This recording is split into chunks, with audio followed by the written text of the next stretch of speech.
Hi, good morning dears. നമ്മളിന്ന് ഒരു തോട്ടത്തിൻ്റെ ഒരു ഭാഗം ഒന്ന് വൃത്തിയാക്കി ചെടികളൊക്കെ നടാമെന്ന് വിചാരിച്ചിട്ടാണ്. അപ്പോൾ ഇവിടെ കുറച്ച് ചെട്ടിമല്ലി തൈയും കോഴിവാലിൻ്റെയൊക്കെ തൈ നിൽക്കുന്നുണ്ടായിരുന്നു. അതൊക്കെ മാറ്റിയിട്ട് അവിടെ നമ്മൾ ജർബറ നടാമെന്ന് വിചാരിച്ചിട്ടാണ്. ഞാൻ മണ്ണുത്തിയിൽ നിന്നാണ് ജർബറ വാങ്ങിയത്. എനിക്കൊരു 50 രൂപയ്ക്കാണ് അത് കിട്ടിയത്. നമ്മുടെ ജർബറ തൈകൾ 2 തരമുണ്ട്. ഒന്ന് ഹൈബ്രിഡും ഉണ്ട്, ഒന്ന് നാടനും ഉണ്ട്. ഹൈബ്രിഡ് തൈക്ക് മിനിയേച്ചർ വെറൈറ്റി ഉയരം കുറഞ്ഞ തൈകളാണ് കാണാറ്. അതിന് വില കൂടുതലാണിത്. നാടൻ തൈകളാണ് 50 രൂപയ്ക്ക് എനിക്ക് കിട്ടിയിരിക്കുന്നത്. നമ്മൾക്ക് വെള്ളം കൂടുതൽ വേണ്ടാത്ത ചെടിയാണ് ഈ ജർബറ. പിന്നെ ഹൈബ്രിഡിന് പ്രത്യേകിച്ചും പെട്ടെന്ന് ചീഞ്ഞു പോകാറുണ്ട്. ഞാൻ ആദ്യം നട്ടിരുന്നു ജർബറയുടെ ഹൈബ്രിഡ്. പെട്ടെന്ന് എൻ്റെ ചീഞ്ഞു പോയി.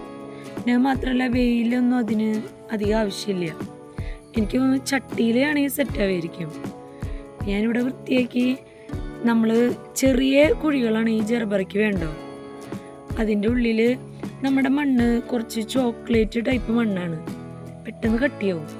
അതുകൊണ്ട് ഞാനിപ്പോഴും ചെടി നടുമ്പോൾ കുറച്ച് ചകിരിച്ചോറ് ഇട്ട് കൊടുക്കാറുണ്ട്. പിന്നെ നമ്മുടെ ജൈവസമൃദ്ധി തന്നെയാണ് വളം ഇട്ട് കൊടുത്തത്. അങ്ങനെ നമ്മളിവിടെ ഒരു 9 തൈ ഇവിടെ തന്നെ ഞാൻ നട്ടു.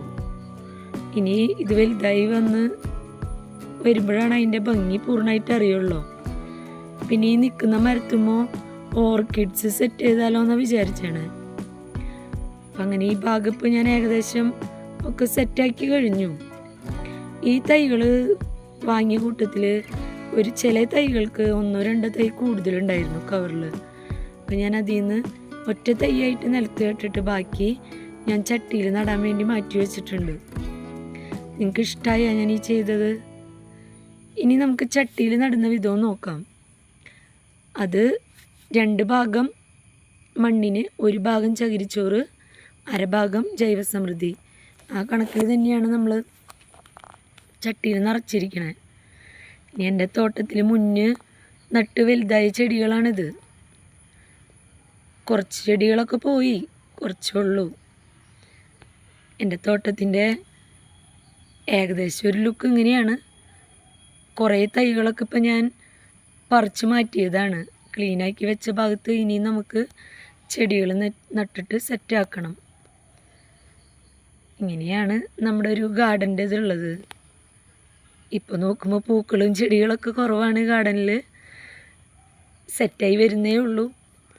നമ്മുടെ മുറ്റത്ത് നടുന്ന തോട്ടമായതുകൊണ്ടേ നമുക്ക് എപ്പോഴും ഒരേ ലുക്കായിരിക്കില്ല തോട്ടത്തിന്. ഞാനിങ്ങനെ ചേഞ്ച് വരുത്തിക്കൊണ്ടിരിക്കും.